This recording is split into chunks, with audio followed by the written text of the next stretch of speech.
누가복음 20장 20절에서 26절까지 말씀을 교독합니다.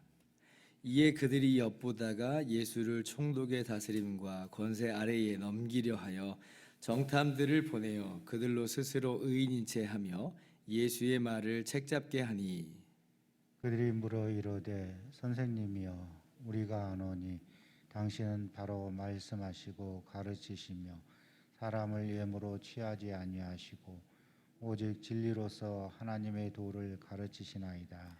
우리가 가이사에게 세를 바치는 것이 옳으니까 옳지 않으니까 하니, 예수께서 그 관계를 아시고 이르시되 데나리온 하나를 내게 보이라. 누구의 형상과 글이 여기 있느냐? 대답하되 가이사의 것이니이다. 이르시되 그런즉 가이사의 것은 가이사에게 하나님의 것은 하나님께 바치라 하시니, 같이요.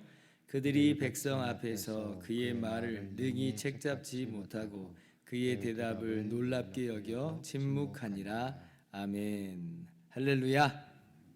하나님의 크신 은혜와 평강이 오늘도 변함없이 여러분 가운데 가득 넘치기를 주님의 이름으로 축원합니다.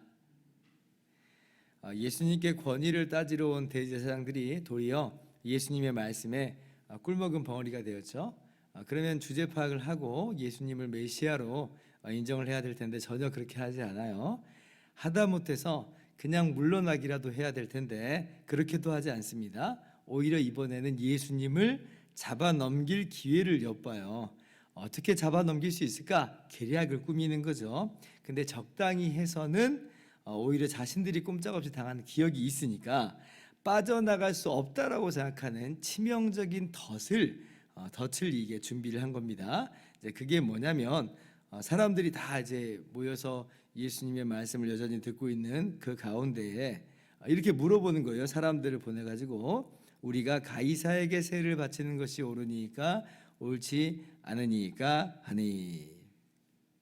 근데 이제 이 질문을 그냥 뭐 어물쩍 넘어가 버리면 안 될 것 같으니까 미리 약도 쳤습니다. 21절 보니까 어떤 약을 쳐요? 예수님, 당신은 정말 바르게 참 진리를 가르치시는 분입니다.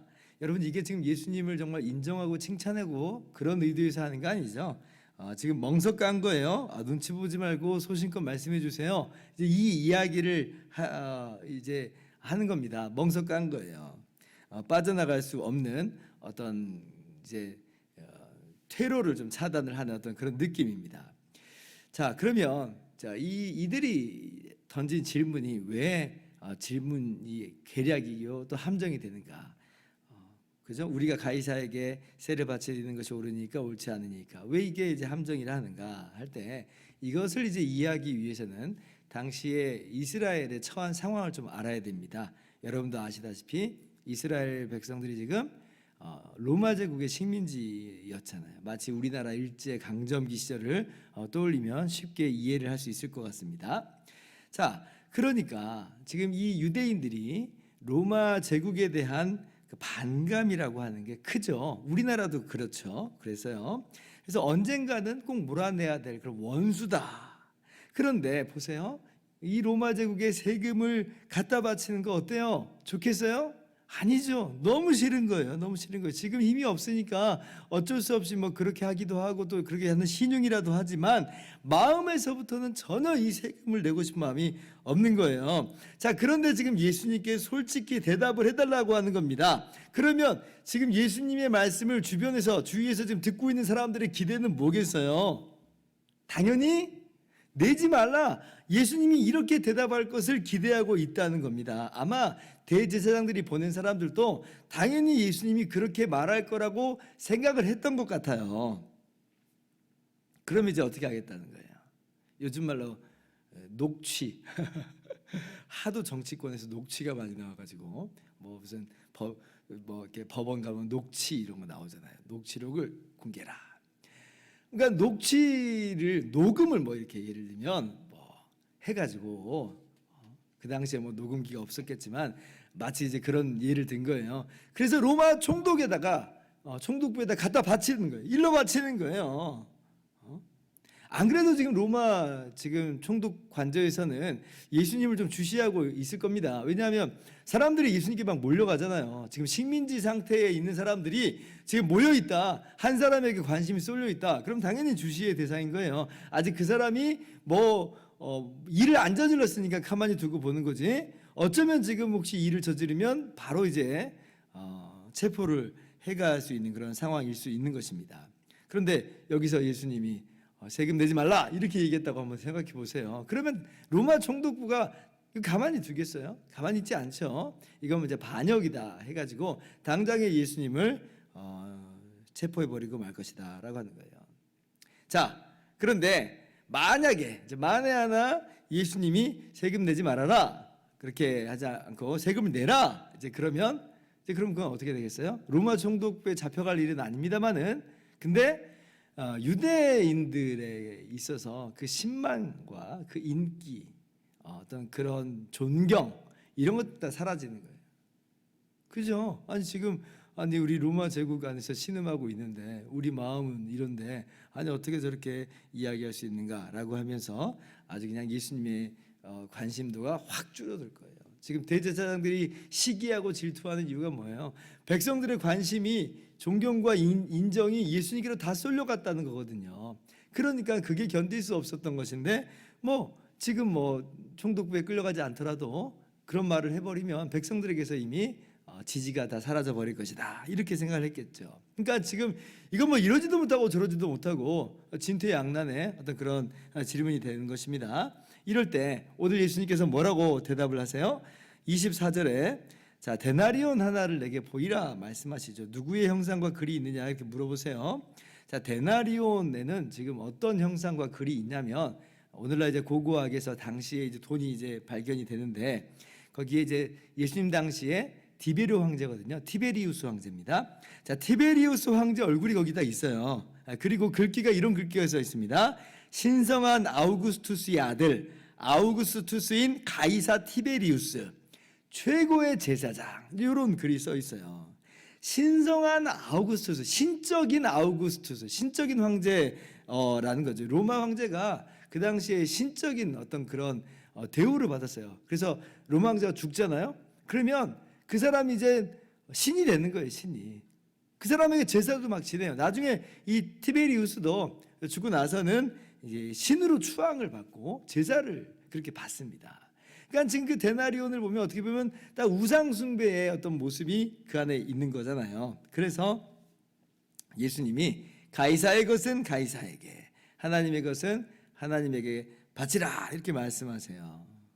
그러니까 사람들이 꿀먹은 벙어리가 되죠. 왜냐하면 지금 이 데나리온은 우상 숭배적인 그런 형국이잖아요. 근데 그거 하나님 필요 없다는 거죠. 가이사에게 갖다 바쳐라. 가이사의 것은 가이사에게. 그러니까 예수님의 말을 책잡으려고 왔던 사람들이 또다시 이제 꿀먹은 벙어리가 돼버립니다. 자 그런데 예수님의 오늘 이 말씀은요 단순히 위기 탈출용 어떤 그런 발언만은 아니에요. 사실 이 말씀이 우리의 삶과 신앙의 중요한 원칙을 두 가지로 우리에게 알려줍니다. 첫 번째는 뭐냐면 하나님의 것이라고 한다는 것은 눈에 보이는 것으로 그렇게 계산되거나 어떤 그렇게 치환될 수 있는 것, 환산될 수 있는 것이 아니다라고 하는 것을 분명히 보여줍니다. 자, 우리는 눈에 보이는 돈이 중요하죠. 그러나 하나님은 뭘 보신다는 거예요? 뭘 받으신다는 거예요? 돈이요? 어떤 짐승이요? 그게 핵심이 아니라고 하는 거예요. 하나님이 정말 받으시는 것은 그의 중심이다. 하나님은 외모를 받는 게 아니라 그 외모 안에 정말 들어있는 바 그 중심을 보시는 거예요. 그래서 바로 21장에 어떤 그 내용이 나오냐면 과부가 두 렙돈 하나님께 드린 그 내용이 나오잖아요. 두 렙돈 한 400원밖에 안 돼요. 1000원밖에 안 돼요. 그런데 예수님께서 그 과부가 드린 헌금이 거기에 있는 모든 사람보다도 더 많이 드렸다 그래요. 돈의 양으로 따지면 이게 상대가 안 되거든요. 그러나 예수님께서 뭘 말씀하신 거예요? 그의 중심을 말씀하신 거거든요. 그 중심에서부터 하나님께 드리는 그 마음을 그 자세를 하나님께서 기뻐 받으신다고 하는 거예요. 그래서 하나님의 것 고작 그렇게 눈에 보이는 돈으로 그렇게 생각하지 말아라. 이걸 분명하게 얘기하고 계신 거예요. 첫 번째. 자, 두 번째. 예수님이 뭐라고 말씀하시냐면 가이사의 것은 가이사에게, 이렇게 얘기해요. 가이사의 것은 가이사에게. 이게 뭐냐면 주라는 거예요. 주라는 거예요. 이게 무슨 얘기냐면요, 세속 권력을 인정하는 것이라 하는 겁니다. 심지어는 당시에 보세요, 식민지 지금 총독부라고 했잖아요. 근데 그럼에도 불구하고 인정하신다. 이게 참 센세이션한 그런 발언이에요.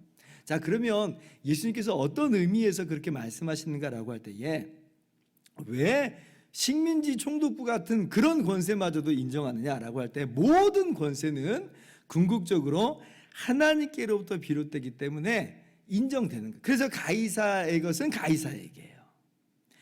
그래서 바울 사도는 이 말씀을 그대로 풀어가지고 로마서 13장 1절에 그렇게 말하죠. 각 사람은 위에 있는 권세들에게 복종하라. 권세는 하나님으로부터 나지 않음이 없나니 모든 권세는 다 하나님께서 정하신 바라. 이제 그렇게 말씀하시는 거죠. 당시 로마 제국이잖아요. 로마 제국 아닌 데가 없었어요. 이 말은요, 로마 식민지가 아니었던 데가 없는 거예요. 전부 다 로마 식민지, 이방인들이 로마 식민지에 속해 있는 그런 사람들인 거예요. 근데 지금 로마서를 읽고 있는 그 사람들도 지금 유대인들과 똑같은 마음일 텐데, 어떻게 보면. 그러나 바울 사도는 분명하게 성령의 감동으로 말씀하시는 거죠. 가이사의 것은 가이사에게요. 위에 있는 권세를 인정하라는 거죠. 인정하라. 참 놀라운 어떤 말씀입니다. 이것이 오늘 주님께서 우리에게 주시는 두 번째 교훈이에요. 그래서 우리는 하나님의 나라와 이 세상 나라, 이 세속 정부를 구별할 수 있어야 됩니다. 이걸 뒤섞어 버리면 안 돼요. 오늘날 제가 우려스러운 게 뭐냐면, 이 우리나라 정치 상황하고 그리고 교계하고 자꾸 섞으려고 해요. 이거는 우파도 그렇고 좌파도 그렇고 보수도 그렇고 진보도 그렇고 다 그러고 있어요. 다 그러고 있어요. 마치 이 세상 나라가 하나님 나라인 것처럼 전부 다 오해를 하더라고요. 이번 대선도 보면서 제가 너무 좀 안타까운 그런 모습이 들었어요. 우리 기독교인들이 여기저기에 막 이렇게 막 흔들리는 어떤 모양새인 거예요. 그러나 그렇지 말아야 됩니다. 우리 주님께서도 주님의 나라는 이 세상에 속한 것이 아니다 그러셨어요. 그래서 우리는 하나님의 나라하고 이 세속 정부를 구별할 수 있어야 돼요. 이거 구별해서 우리는 살아야지, 이걸 섞어버리면 전혀 안 되는 겁니다. 그래서 우리가 주님의 말씀을 따라서 가이사의 것은 가이사에게, 하나님의 것은 하나님의 것으로 이렇게 좀 구별해서 살아가야 되는 것입니다. 자, 그렇다고 해서 그러면 가이사의 것, 그러니까 세상 권세, 세속 권세가 하나님의 권세하고 대등한 거냐? 절대 그런 내용은 아니에요. 아까도 말씀드렸다시피 이 세속 권세는 하나님의 권세 하에서 작동하는 거예요.